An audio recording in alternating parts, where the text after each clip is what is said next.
Hello, I'm David Bluto, here with my business partner Darren Casely to continue our look at responsible investing. Sustainability is on everyone's mind these days, everything from the wider adoption of solar power to bringing your own bags to grocery stores. Many investors want their investments to follow the same principles. We're joined by Tom Weil with NEI Investments. NEI is a global leader in responsible investing, and we're happy to have Tom answer questions about this topic.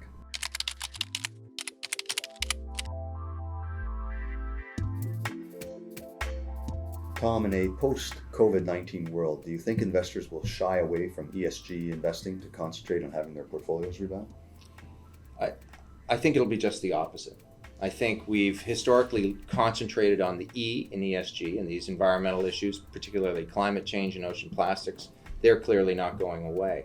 But people think ESG and responsible investing is all about the environment. Coming out of COVID-19, what we're seeing now is a concentration around the social risks. So we've always looked at social risks in terms of, human rights and worker safety. Now we're looking at things like supply chains. We saw a lot of supply chain issues as it related to PPE during COVID-19. But really the overarching term is fairness, right? And Mark Carney, accepting the job that he did just recently, stated the types of risks that are very important and systemic around the world. Climate change, ocean plastics, as I mentioned, but also just generally fairness. Another thing that happened in the last year that really sort of shines a light on social risks are the words of the Business Roundtable. So this is a bunch of CEOs of some of the biggest companies around the world who now agree that whereas in the past a company's responsibility, their sole responsibility, was to increase shareholder value, and the big risk now stated by them are not shareholders, but they have a responsibility to stakeholders. So stakeholders are the consumers who they sell their products to, the communities in which they have operations. So we've worked on the E, the S, and the G. The E has had a spotlight on it, but now social risks have really come forward.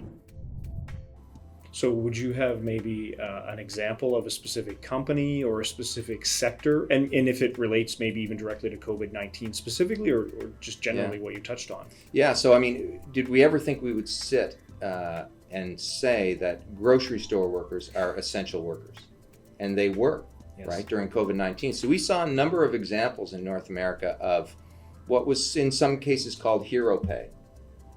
Extra pay for these people who really are putting themselves in an at-risk situation. Hero pay being implemented, but then taken away. And it's interesting, I'm thinking of one company south of the border that was one of the largest grocers in the United States who implemented hero pay, stock price improved. Pulled hero pay back, and not in a public manner, but it was reported on, stock price drops.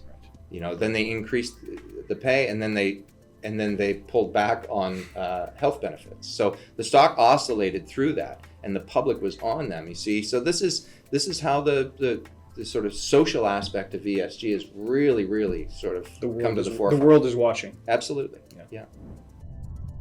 Thank you, Tom. We'll continue to share more information from this series. For more information and to see more videos, please visit our website at bdcwealth.ca or follow us on Twitter at bdcwealth. Thank you and take care.